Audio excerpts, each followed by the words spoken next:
Before we begin, subscribe for more chilling stories and tell me which city you're watching from. I'd love to know. Ethan gripped the steering wheel tighter as the endless black ribbon of Interstate 40 unspooled before him under a sky bruised with storm clouds. He and his old college buddy Ryan had left Albuquerque at dusk, chasing the faint promise of neon lights in Amarillo, Texas, a 12-hour haul that felt like eternity in Ethan's beat-up Ford pickup. Ryan had crashed out in the passenger seat after the first leg, his snores a ragged counterpoint to the hum of tires on asphalt. Ethan envied him that escape. His own eyes burned from the glare of oncoming semis, and a knot of guilt twisted in his gut for not topping off the tank back at that last Shell station. He'd been distracted, arguing with Ryan about some dumb bet from their frat days, and now the gauge needle quivered accusingly near E. The dashboard clock glowed at 2:17 a.m., and the world outside was a void, flat panhandle prairie, swallowing sound and light alike. No exits for miles, just sagebrush ghosts and the occasional tumbleweed skittering like fleeing animals. Ethan rubbed his face, willing the fatigue away, when the first anomaly pierced the monotony. A pair of headlights, dim and amber-tinted, materialized in his rear view like eyes materializing from a dream. They weren't closing fast. No, they hovered, matching his speed with eerie precision, then dipped low as if the vehicle were sagging under invisible weight. He blinked hard, chalking it up to exhaustion, but the lights persisted, weaving slightly as if the driver were peering through the truck's grimy back window. Ryan stirred, mumbling something incoherent, but Ethan shushed him, heart quickening. The lights faded back, then surged forward again, closer this time, close enough that Ethan caught a glimpse of an old sedan, its chrome bumper pitted with rust, its shape distorted by the angle like a face melting in heat. It overtook them sluggishly, not accelerating but crawling past at 45 in a 65 zone, the driver's side window rolled down just a crack. Ethan swore he saw a silhouette there, head cocked unnaturally, as if listening to whispers only it could hear. The sedan pulled ahead, tail lights winking like mocking eyes, then vanished into the curve ahead. Ethan exhaled, knuckles white, and glanced at Ryan, who was fully awake now, rubbing sleep from his eyes. "You see that?" Ethan muttered, voice low as if the night might overhear. Ryan nodded, peering into the dark. "Creepy bastard. Probably some tweaker looking for a fix." They both forced laughs, but the air in the cab thickened, charged with unspoken dread. Minutes stretched like taffy. Ethan pushed the pedal harder, willing the truck to eat up the miles. But the engine coughed, a wet, reluctant hack that sent ice through his veins. The sputter came again, deeper, and the dash lights flickered like a dying pulse. No, come on," Ethan growled, coaxing it forward as the power bled away. The truck lurched to the shoulder in a whine of gravel, grinding to a halt amid a sea of nothingness. Silence crashed in, absolute save for the tick of cooling metal and the distant howl of barbed wire fences. Ryan pulled out his phone, the screen's glow a frail beacon. "Nearest station's 8 miles east," he said, voice steady but eyes darting to the mirrors. "We got that red can in the bed, maybe 3 gallons left. I'll hike it, you stay, lock the doors." Ethan protested, but Ryan was already out, slinging the can over his shoulder, flashlight beams slicing the dark like a scalpel. He trudged off along the shoulder, a lone figure shrinking against the horizon, his steps crunching faintly before the night devoured the sound. Ethan locked the doors, engine off, plunging the cab into tomb-like quiet. He scrolled his own phone aimlessly, signal bars mocking him with one lonely stripe, the screen's blue light carving hollows under his eyes. Guilt gnawed deeper now. He'd been the driver, the one who had ignored the gauge, dragging Ryan into this forsaken stretch where help was a myth. Minutes bled into an hour. He texted Ryan, no reply. The wind picked up, rattling the truck like skeletal fingers on tin, and shadows elongated across the dashboard, twisting into shapes that suggested faces pressed against the glass. Then, far off, those amber headlights bloomed again, approaching from the east. Not rushing, but gliding, deliberate as a predator's prowl. Ethan's breath caught. It was the same sedan, unmistakable in its languid menace, engine a low purr, that vibrated through the asphalt. It slowed as it neared, tires whispering secrets to the road, and Ethan slouched low, heart hammering against his ribs. The vehicle crept past, so slow he could make out the driver's outline. A man, perhaps, hunched forward, face obscured by a wide-brim hat that swallowed light. But something was wrong. The silhouette flickered, edges blurring as if not entirely solid, and for a split second he thought he heard a murmur, not from the car, but inside his skull, a sibilant plea that slithered like smoke. "Join us." The sedan eased past, taillights lingering like after images, then accelerated faintly before braking, U-turning with impossible smoothness in the empty lane. It came back westbound now, scanning the shoulder where Ryan had vanished, headlights sweeping the grass like searchlights hunting contraband. Paranoia coiled in Ethan's chest. Was the driver looking for them? For Ryan? He fumbled for his phone, dialing his friend, the ringtone echoing tinny in the cab. No answer. Again. Voicemail. The sedan looped once more, closer this time, its engine idling to a near stop opposite the truck, as if appraising its prey. Ethan's mind raced with horrors. What if Ryan had hitched a ride with the wrong soul? What if that flicker wasn't fatigue, but something older, hungrier, drawn to stranded travelers like moths to flame? The whispers returned, faint at first, threading through the wind. Names half-formed, his mother's long dead, Ryan's sisters from a photo on the dash. Guilt surged, a tidal wave. This was his fault, his recklessness summoning whatever stalked these godforsaken miles. The sedan finally drifted away, swallowed by darkness. But the air hummed with residual malice, shadows in the cab deepening, coiling around the gear shift like living vines. Ethan waited, pulse a war drum, until a faint glow caught his eye. Not headlights, but a pinprick of light off the road, pulsing erratically in the ditch. It looked like a phone screen, abandoned. Dread pulled cold in his stomach. He cracked the door, stepping into the chill, boots sinking into dew-slick grass. "Ryan," he called, voice cracking like dry twigs. Silence answered. Then a rustle, close, too close, and Ryan's form materialized from the underbrush, face pale as bone, eyes wide with unspoken terror. "Get down," Ryan hissed, yanking Ethan into the weeds. They crouched there, breaths mingling in shallow bursts, as the sedan's lights washed over them again, slow and inexorable, bathing the ditch in sickly amber. It passed, turned, returned, 3 agonizing circuits, each pass stirring the whispers louder, now a chorus of lost voices murmuring accusations. "You left us. You forgot." Ethan's skin crawled. He glanced at Ryan, who was fully awake now, clutching a fistful of dirt as if to anchor himself against unraveling. The supernatural press intensified. The air grew heavy, scented with ozone and decay, and in the sedan's wake, fleeting apparitions danced at the periphery, translucent figures huddled by the roadside, their forms dissolving like mist, eyes hollow sockets pleading for release. One brushed Ethan's arm, a chill like grave soil, and he bit back a scream, guilt morphing to visceral fear.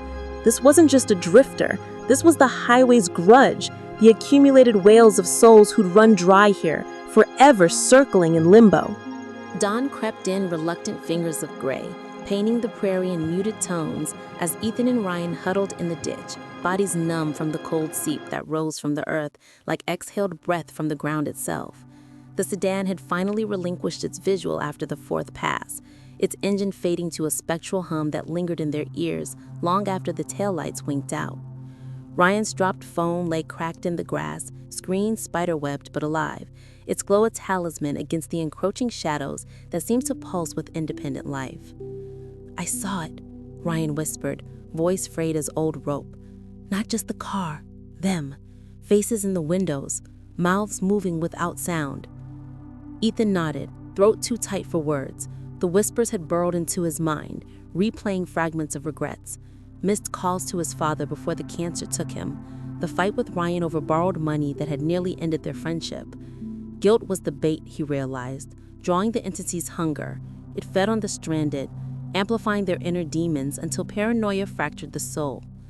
They waited another eternity, ears straining for the sedan's return, until the first bird call pierced the hush, a mocking trill that shattered the spell. "We move now," Ethan said, pulling Ryan to his feet. They bolted for the truck, shadows nipping at their heels like spectral hounds, the air thick with the scent of wet earth and something fouler, like forgotten graves unearthed. Inside the cab, doors slammed like final judgments, and Ethan turned the key, miracle of miracles. The engine caught on the first try, as if appeased by their terror. But Ryan shook his head. Not that way. West. Away from where it came from. Ethan hesitated, the gauge still mocking empty, but the logic twisted in the supernatural haze. The station was east, toward the entity's origin, a pull like gravity toward doom. They opted for defiance, rolling west at a crawl, headlights carving tunnels through the fog that rolled in unbidden, coiling low like serpents seeking ankles. Miles blurred in tense silence, Ethan's mind replayed the night's horrors. The sedan's flicker, not mechanical but ethereal, as if the vehicle were a vessel for the highway's restless dead, bound to repeat their final circuits. Whispers ghosted the edges of thought again, softer now, seductive. Turn back, join the loop. Ryan clutched the dash, muttering prayers half-remembered from childhood, his face etched with lines that aged him a decade. Paranoia festered. Ethan glanced in the mirror, convinced he saw a passenger in the back seat, a translucent woman, her eyes like polished obsidian, lips forming silent pleas. He blinked and she dissolved, but the chill remained, seeping into his bones. An hour in, salvation appeared, a lone figure on the shoulder, thumb out, a grizzled trucker in a flannel shirt, his rig of behemoth idling nearby, exhaust pluming like dragon's breath. "Stranded?" the man grunted, eyes sharp under bushy brows, scanning them with knowing appraisal. Ethan explained in halting bursts, omitting the spectral. The trucker nodded, as if such tales were commonplace on this vein of America. "Panhandle eats fools," he said, siphoning fuel from his tank into our can with practiced ease. "Heard stories. Cars that ain't cars, drivers long dust. Best not linger." As the tank filled, Ethan caught a glint in the man's eye, a flicker akin to the sedan's, amber, unnatural, and for a heartbeat, the trucker's shadow stretched impossibly long across the hood, bifurcating into two forms, one whispering indistinctly. Ryan tensed beside him, hand inching toward the door, but the moment passed. The trucker stepped back, wiping hands on his jeans. "Drive safe, and remember, some roads remember you." They peeled out, tires biting gravel, the rig shrinking in the mirror like a receding nightmare.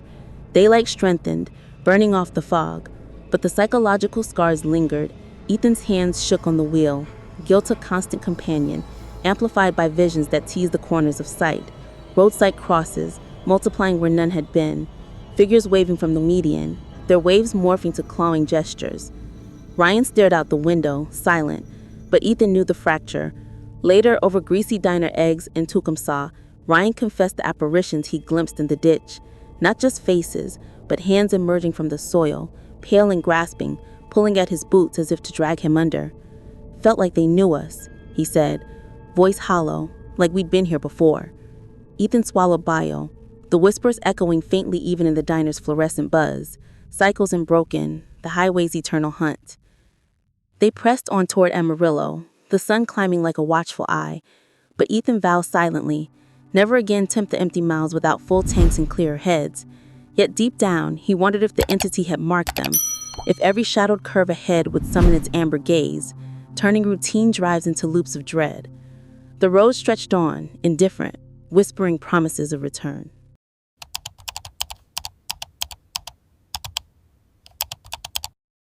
Nathan eased his old Chevy into the gravel lot of the dusty Rose Inn just as the sun dipped below the Kansas horizon, painting the sky in streaks of bruised purple and fading gold. He was en route from Wichita to a long-overdue family reunion in St. Louis, the kind of gathering laced with unspoken tensions from years of drifted promises and half-hearted calls. The drive had already chewed up 8 hours, his back aching from the worn seats, and the motel's neon sign flickered like a hesitant heartbeat, promising respite in its cluster of squat, peeling units. He killed the engine, the sudden quiet amplifying the creak of cooling metal and the distant wail of a coyote slicing through the flatlands. Inside, the lobby smelled of stale smoke and lemon cleaner. The clerk, a gaunt woman with eyes like chipped flint who slid him a key without a word. Room 7 awaited at the end of a breezeway lined with rusted railings, its door scarred by time and neglect. Nathan dumped his duffel on the sagging bed, the mattress exhaling a puff of dust that danced in the weak lamplight. Shadows clung to the corners, thick and reluctant to yield, as if the room harbored secrets it preferred to keep veiled. He showered quickly, the water sputtering hot, then cold in erratic bursts, and collapsed under threadbare sheets, his mind replaying fragments of guilt, the birthday he'd missed for his sister's kid last year, the way his father's voice had thinned on the phone, brittle with unspoken disappointment. Sleep came in fits, haunted by dreams of endless roads looping back on themselves, headlights chasing his own in a futile race. A knock jolted him awake sometime after midnight, sharp and insistent, like knuckles rapping on bone. He froze, heart thudding, the room's shadows deepening as if inhaling the light. Another knock, softer now, almost polite. Nathan crept to the door, peering through the peephole into a fisheye distortion of the breezeway. Empty, save for a figure at the far end, tall and indistinct, silhouetted against the motel's dying sign. The man turned slowly, as if sensing the scrutiny, and even through the warped glass, Nathan caught the gleam of teeth in a smile that stretched too wide, too fixed, like a mask carved from bone. Panic prickled his skin. He backed away, breath shallow, and the, like a mask carved from bone, knocks ceased as abruptly as they'd begun. Morning arrived gray and grudging, the sky a uniform slate that mirrored the fog in his head. Nathan packed hastily, muscles taut from the night's unrest, and propped the door open with his boot while hauling his bag to the car. That's when the man appeared, materializing in the threshold like a shadow uncoiling from the wall, mid-40s perhaps, with a face etched by hard miles, eyes sunken into pits of perpetual twilight, bags heavy as if weighted with unshed tears. He blocked the way without apology, his presence filling the space like smoke, acrid and invasive. "Morning," Nathan muttered, forcing a nod, attempting to sidestep. The man didn't budge at first, just stared, unblinking, his gaze drilling into Nathan's core, stirring a whisper of unease that slithered up his spine. A faint susurrus, not quite audible, like voices murmuring just beyond hearing. Then, with deliberate slowness, the man stepped aside. But as Nathan brushed past, he felt it. A brush of cold air, unnatural in the humid dawn, and a glimpse of the man's shadow on the wall, detached, lingering a beat too long, its edges fraying into tendrils that reached toward him. Nathan glanced back from the lot, heart quickening. The man stood in the breezeway, watching, that same grin splitting his face now, empty and predatory, teeth flashing white against the gloom. It wasn't joy in that smile, it was hunger, a rictus that promised secrets best left buried. He shook it off as he merged onto I-70, the highway unspooling east through cornfields that whispered in the wind, golden stalks bending like supplicants.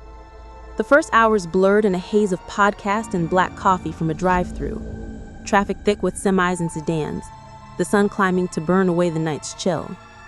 But paranoia seeded itself deep, sprouty tendrils that twisted his thoughts. Had the man seen his plate? Noted his direction? Guilt amplified it, a low thrum. This trip was penance, after all, for years of absence, and now some roadside phantom latched onto his remorse like a leech. By noon, the landscape thinned, towns giving way to vast expanses of amber waves and silos standing sentinel, the road a lonely artery pulsing with isolation. He pulled into a Sunoco off the exit near Topeka, the pumps click a small anchor in the growing void. As fuel hissed into the tank, he stretched, eyes scanning the lot, empty, save for a rusty pickup and a deep crimson Honda Civic idling at the edge, its driver obscured by tinted glass. The Civic didn't pump gas, it just sat, engine purring softly, then peeled out as Nathan climbed by pane, merging smoothly onto the highway, behind him.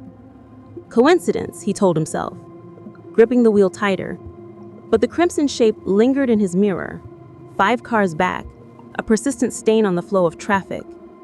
Hours ground on, the sun dipping low, casting long shadows that clawed across the median like fingers seeking purchase. Traffic ebbed, the crimson Civic fading into the throng, then reappearing when the road cleared. always at that same deliberate distance, headlights winking, like knowing eyes. Nathan's pulse quickened with each glance. The whispers returned, faint at the edges of perception, names, his own perhaps, murmured in a cadence that mimicked the engine's hum. Paranoia bloomed, fed by isolation.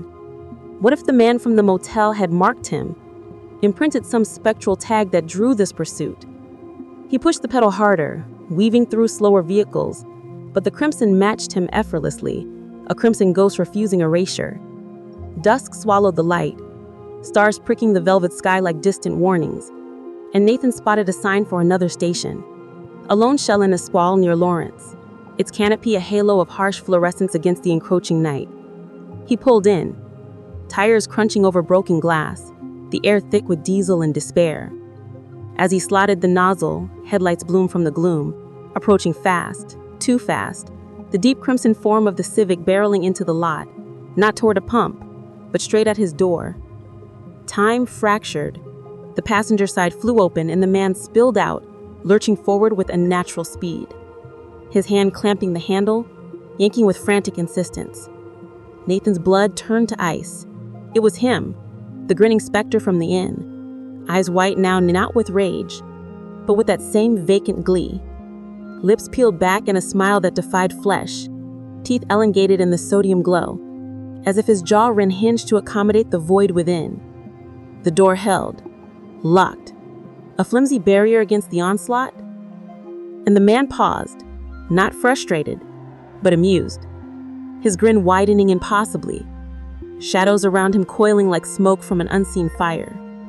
In that frozen instant, Nathan saw it, apparitions flickering at the man's periphery, translucent figures huddled in the Civic's wake, their faces twisted in eternal screams, mouths gaping silent pleas, hands outstretched as if drowning in air. Whispers surged, a cacophony now. He sees you. He knows your sins. Guilt crashed over him, wave after wave.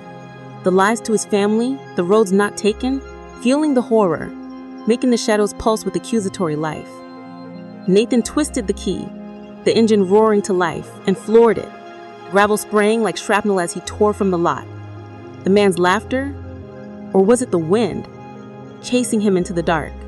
The highway reclaimed Nathan in a blur of taillights and trembling hands, the Chevy devouring miles as if fleeing its own shadow, the crimson Civic shrinking in the mirror until it dissolved into the night like ink in water. Adrenaline coursed through him, sharp and metallic on his tongue, but beneath it lurked the rot of fear, burrowing deeper with every curve.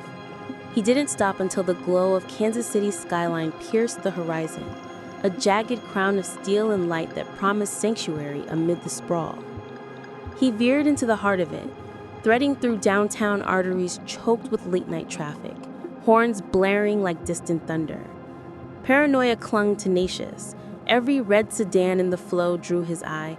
Every silhouette in a passing window echoed that grin, a specter etched into his retinas.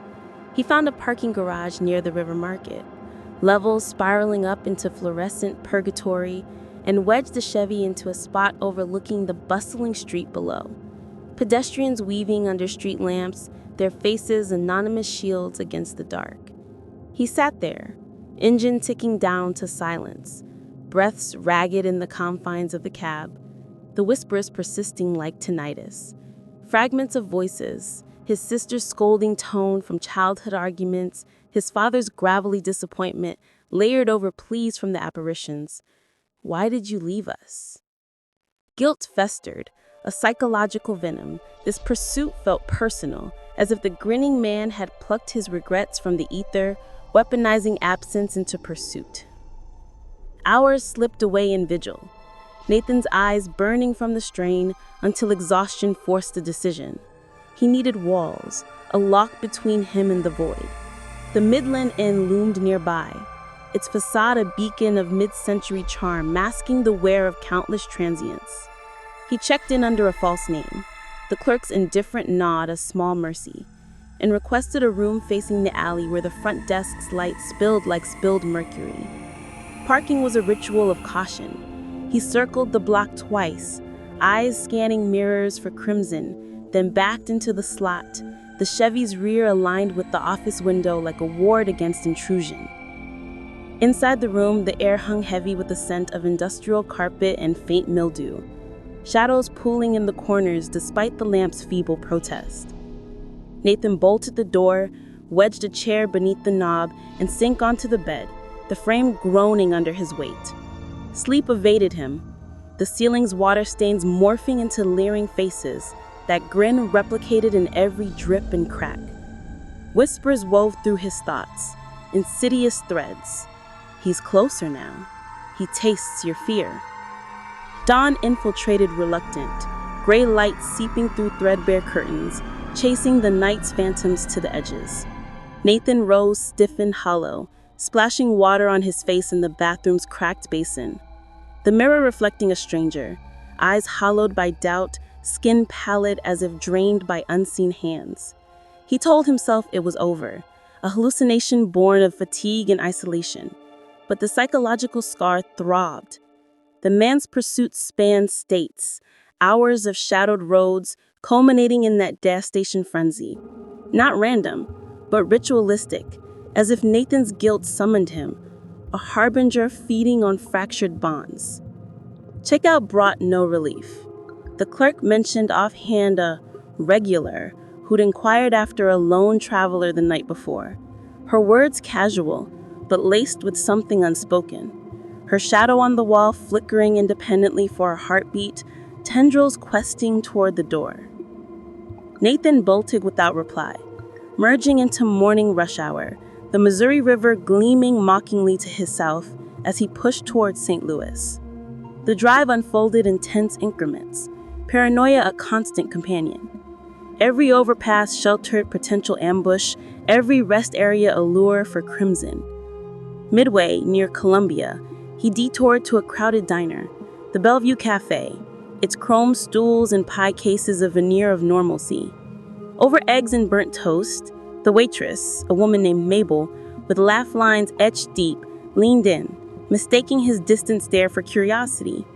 "You look like you've seen a ghost, hun," she said, voice warm but edged with knowing. Nathan hesitated, then spilled fragments, the inn, the grin, the chase.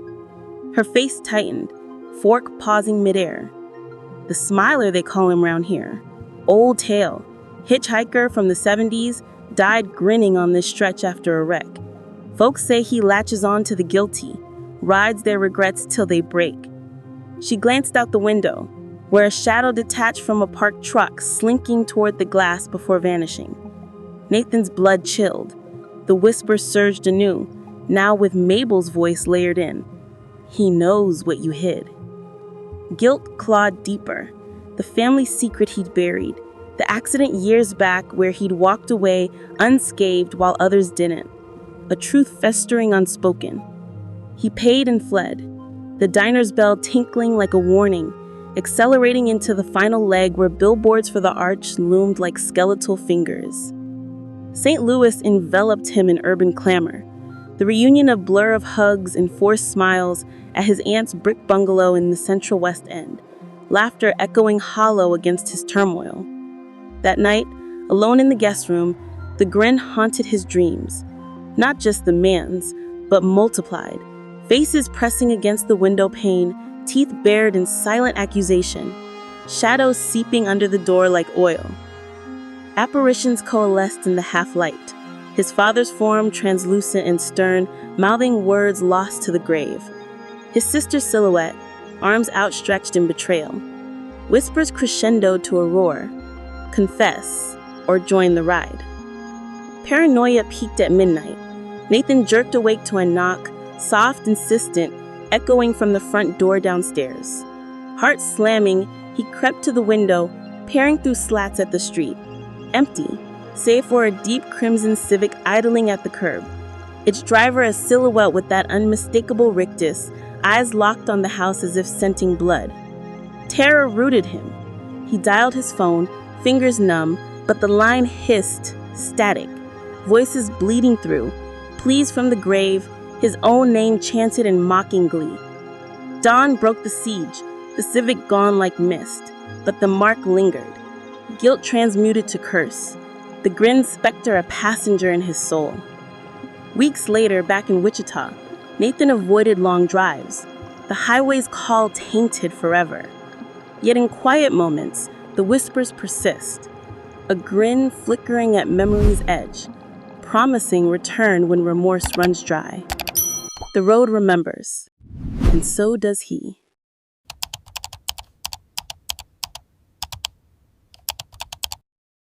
Emily gripped the wheel of her battered Subaru as the interstate blurred into an endless ribbon of frost-kissed asphalt, the Rocky Mountains fading into memory behind her Seattle departure.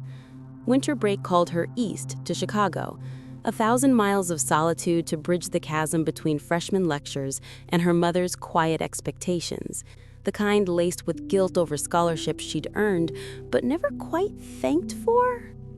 Broke as the snowdrifts piling along I-90, she shunned motels, opting for the car's cramped embrace when eyelids drooped too heavy. 11 hours in, the dashboard clock mocked 1:14 a.m., her thermos the tepid coffee a bitter companion to the radio's static-laced croon. Fatigue clawed at her edges, visions of home, her brother's lopsided grin over holiday pie, flickering like faulty bulbs against the pull of sleep. A sign loomed. Rest area, 2 miles. She veered off, tires humming over the exit ramp, into a pocket of desolation. The lot a scatter of sodium lamps casting pools of jaundiced light amid encroaching pines. The building hunkered low, a concrete bunker with bathrooms aglow faintly and vending machines humming like dormant beasts. No semis idled, no wanderers stirred, just the wind sighing through skeletal branches, carrying whispers that tease the periphery of hearing, faint, formless, like echoes of conversations long buried. Emily parked beneath the brightest pole, its buzz a frail ward against the dark, and rearranged the front seat's clutter into the back. Textbooks tumbling like fallen soldiers, a half-eaten granola bar wrapper crinkling accusations of neglect. She reclined the seat with the groan of protesting springs, burrowing under wool blankets that smelled of damp campus dorms, her breath fogging the window in rhythmic clouds. Eyes sealed shut, she willed oblivion, but the night resisted, shadows in the lot elongating as if stretching toward her glass cocoon. Minutes bled into a fragile doze when light intruded, slow, weaving beams that danced across her lids like intruding fingers. She cracked one eye, pulse quickening. A sedan, slate gray and anonymous, prowled the perimeter, its pace deliberate, headlights sweeping the empty spaces with predatory leisure. It glided past her spot, the driver's silhouette tilting unnaturally toward her window, head cocked as if straining to pierce the veil of her feigned sleep to inventory the lone occupant within. The car completed a languid circuit, tires whispering over cracked pavement, then looped again, closer now, the beams lingering on her door like spotlights on a stage unwilling. Paranoia stirred, a serpent uncoiling in her gut. Was this mere coincidence? A weary traveler mapping the lot? Or something hungrier, drawn to isolation's scent? Emily sat up abruptly, keys jangling in her fists like talismans, and illuminated her phone screen, thumb scrolling phantom messages to signal awareness, a barrier of light against the encroaching void. The sedan halted 3 spaces over, engine idling to a guttural purr that vibrated through the asphalt, exhaust pluming ghostly in the chill. A figure emerged, tall and gaunt, unfolding from the driver's side with the stiffness of one unaccustomed to flesh, mid-30s perhaps, clad in a threadbare coat that hung like shed skin, face obscured by the brim of a wool cap pulled low. He advanced without haste, boots scraping deliberate, straight to her window where he leaned in close, palms splaying against the glass with a soft smack that echoed in her chest. His eyes, pale and unblinking through the frost-etched pane, bored into hers, appraising not with curiosity, but possession, as if he were a relic unearthed from forgotten soil. A tap followed, knuckles rapping like summons from the grave, insistent yet measured. Her throat tightened, she cracked the window a mere sliver, cold air slithering in like an uninvited breath. "Yeah?" she managed, voice steady but the tremor beneath. He tilted his head further, lips parting in a smile that didn't reach those vacant pools. "Got any spare change? Vending machines calling my name." His words hung innocuous, but the proximity unnerved. Her car a transparent aquarium, windows bare of tint, broadcasting her solitude like a flare. No need to press flesh to glass to inhale the fog of her exhaled fear. Guilt flickered unbidden. The time she'd ignored her mother's calls, the brother's birthday card lost in transit, regrets that now amplified the moment's menace, whispering she deserved this intrusion for her drifts. "Sorry, no cash on me," Emily replied, unbuckling with feigned casualness, slipping out the door to circle the rear, placing steel between them as she reclaimed the driver's seat. He didn't retreat. Instead, he shadowed her path loosely, words tumbling in a cascade too eager. Where the road had led her this deep night, what ghosts propelled her eastward if shadows traveled in her wake alone? Exhaustion transmuted to hypervigilance, every fiber alert. The whisper swelled, not from his lips, but the wind, murmuring her name in fractured syllables, laced with maternal pleas long silenced. "Just need some shut-eye," she cut in, sliding behind the wheel, door slamming like a verdict. "Hitting the road soon." He lingered, shuffling foot to foot, that smile stretching languid, teeth catching the lamplight in unnatural gleam, as if filed to points beneath the surface. Then he yielded, stepping back into shadow, but as she locked the doors with a resonant thunk, she caught it. A flicker at his periphery, a translucent form detaching from the sedan's flank, a woman perhaps, her features dissolving into mist, hand outstretched in silent entreaty, eyes hollow with unspoken loss. The apparition brushed the glass, chills seeping through, and Emily's breath hitched. Guilt surged, visions of her own family's fractures, the father's abandonment years prior, a void she'd filled with distance, mirroring the spectral plea. She fired the engine, headlights slashing the dark, and eased toward the exit, mirror framing his form, hastening to the sedan, movements fluid yet jerky like a marionette reclaiming strings. Impulse overrode the interstate's pull. She veered onto the service road, a narrower vein threading through scrub and overpass, looping to the next exit where a truck stop blazed like a besieged fortress. Neon signs warring with the night, rigs hulking in rows, cameras winking from eaves. She wedged into a crowded slot amid the diesel behemoths, the lot's bustle a balm, faces anonymous under halos of light. There, cocooned anew, she scanned the mirrors obsessively, paranoia rooting deep. Had he followed, scenting her evasion like blood and water? Whispers persisted, threading through the hum of idling engines, accusations, soft and serpentine, her brother's voice layered in, "You left us waiting." Shadows in the lot twisted, coalescing briefly into grasping forms at the edges, apparitions of stranded souls perhaps, bound to these way stations, their regrets fueling nocturnal hunts. Dawn crept in reluctant, painting the sky in slate and rose, chasing phantoms to fringes. Emily emerged stiff, joints protesting the night's vigil, and inspected her Subaru under merciless morning light. Smudges blooming where his palms had pressed, oily prints like brands.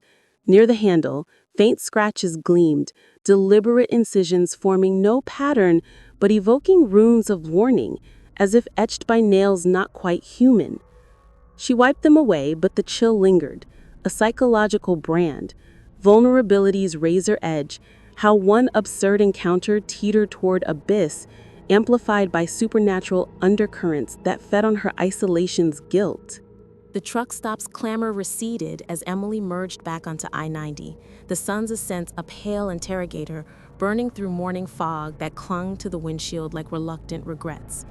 Chicago loomed 400 miles distant, but the drive unfolded in fractured vigilance. Every rearview glance a ritual summoning potential pursuit. The slate gray sedan a phantom stain on her thoughts. Paranoia wove tighter, threads of doubt stitching hallucinations. Crimson taillights in the distance morphing to pursuing eyes, whispers evolving from wind to intimate confessions. Her mother's voice, frail from chemo battles unspoken, murmuring forgiveness she hadn't sought. Guilt gnawed relentless. This odyssey was atonement deferred, the road a confessional where sins surfaced unbidden, drawing entities that thrived on such fractures. Midway near Spokane, hunger gnawed, prompting a detour to the Pine Ridge Diner, a roadside relic with checkered floors and coffee that scorched like penance. She slid into a vinyl booth, the menu's grease-spotted pages blurring under fluorescent glare, and ordered pancakes that arrived leaden, mirroring her mood. The waitress, a sturdy woman named Clara with silver streaks in her bun, lingered over refills, her gaze sharpening on Emily's shadowed eyes. "Rough night on the blacktop?" Clara ventured, voice gravel from years of dawn shifts. Emily hesitated, then unspooled the tale in hushed bursts. The circling car, the window's intruder, the scratches like sigils.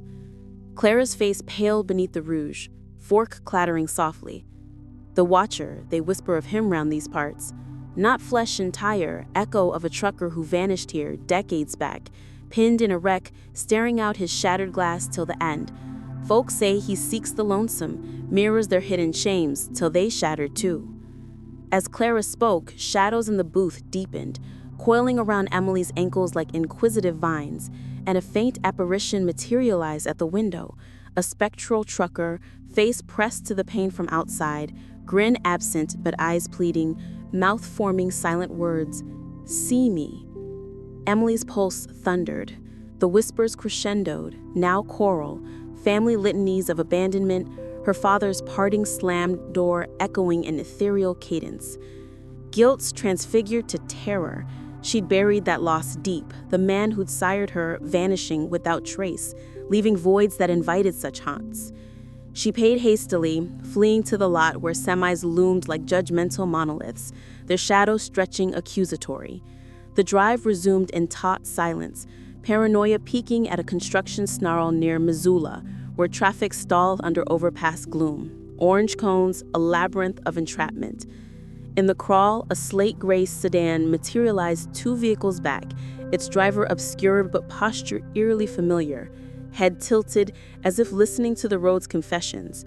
Apparitions multiplied at the periphery, translucent figures lining the shoulder, hitchhikers from bygone eras, their forms fraying into mist, hands waving not in greeting but clawing summons, eyes locking on hers with shared remorse.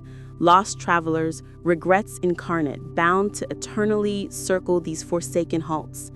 One brushed the window, chill-blooming frost flowers that spelled her name in script of ice. Whispers invading. Join the vigil. Confess the drift. Psychological siege intensified. Visions of home soured. Chicago's embrace now a trap. Her mother's frail form a specter awaiting judgment for Emily's prolonged silences. Near Billings, salvation glinted, a state trooper's cruiser, lights dormant but presence a bulwark. She pulled abreast at a light, flashing hazards in mute glee. The officer, a burly man named Harlan with the mustache like iron filings, rolling down his window at her frantic wave. Words tumbled, the pursuit, the scratches, the unnatural chill. Harlan's brow furrowed, radio crackling indistinctly. "Heard yarns like yours, that stretch breeze 'em. Echoes of the lost, feeding on road-weary souls. Saw a rig once empty but idling, driver print on the dash like he'd melted through." As he spoke, his shadow detached briefly, slinking toward Emily's door before snapping back, and the whispers laughed, a susurrus of glee. Harlan waved her ahead, escorting for 10 miles until the gray sedan veered off an exit, dissolving into hinterlands. Relief ebbed fragile. The final push to Chicago blurred in exhausted haze, the city's skyline erupting like a fever dream, lights warring with encroaching dusk. Home awaited in a modest bungalow on the north side. Her mother's hug a harbor scented with cinnamon and concern. Brothers teasing over mulled wine, a veneer over her tremors. That night, in the attic guest room with its slanted ceilings like judgmental brows, sleep fractured under siege. The window's glass fogging unbidden, palm prints blooming from within, scratches etching deeper near the latch, forming patterns that evoked the watcher's gaze. Apparitions pressed close, her father's form, translucent and regretful, mouthing apologies long overdue. Spectral kin from the road, huddled at the sill, their whispers a lullaby of accusation. You see now, the drift claims all. Paranoia crested at 3 a.m. A tap echoed, deliberate, from the pane, faint at first, then insistent, as if knuckles rapped from the other side of reality. Emily bolted upright, heart a wardroom, peering through frost-laced glass at the snow-draped yard, empty save for a slate-gray sedan idling at the curb, its driver a silhouette with head cocked eternally, eyes gleaming through the dark like embers and ash. Terror rooted her. She clutched the blanket, dialing emergency digits that connected to static, voices bleeding through, familial pleas, the watcher's chuckle woven in. Dawn shattered the vigil. The sedan evaporated like nightmare dew, but the imprint endured. Guilt's alchemized to curse, the road's echoes a passenger in her veins. Months later, in Seattle's rain-slicked streets, Emily shuns long halls, rest stops a forbidden sacrament. Yet in quiet nights, the whispers return. A tap at the window promising vigil unbroken. The glass a portal to regrets that never sleep. The highway watches, and so does she. Don't forget to subscribe to the channel for more terrifying stories.